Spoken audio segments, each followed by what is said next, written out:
really want to almost apologize, although I have nothing to do with this, that someone made such a horrible statement to say that you were not the right minority. That's not only an inappropriate statement, that is an inflammatory statement. And I'm sure, as you know, structural racism is designed to pit minorities against one another. And so I would say that was a very strategic statement on someone's part.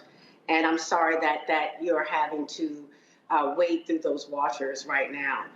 What I'd like to know is, what are you going to do? I think you've outlined it pretty well now, but what are you going to do to ensure that as you are championing diversity, that you ensure that in all levels of your organization that is indeed diverse? Yeah. Well, Randy, thank you for that, and thank you for the commentary. I almost had to hold my my tongue, because I understand exactly what it was, and you're 100% right that actually, look, I grew up in Queens. I'm an immigrant. And the nice thing about growing up in Queens is it's actually like the most diverse county in the world, or something, in the country. There's like hundreds of languages spoken, and you learn, pretty quick that that's a good thing, and you just deal with it, and you kind of got to get along,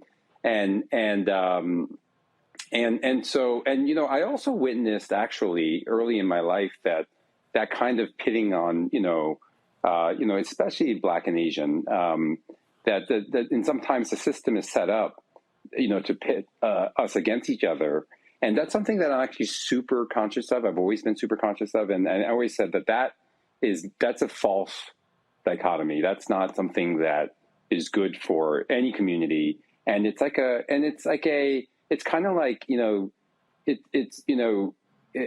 don't know. Again, it was just sort of like making us fight for economic scraps, and all these situations were like in Crown Heights, and there were Korean businesses and Black customers fighting each other, and that's because we were being put in a situation that we're fighting over scraps, and other people were just happy watching us fight over it, and obviously, it was very formative. But when I'm a senior in high school, I'm watching the LA riots on TV, and the Knicks were in the championship, almost won, and then all of a sudden they cut out, and it's like,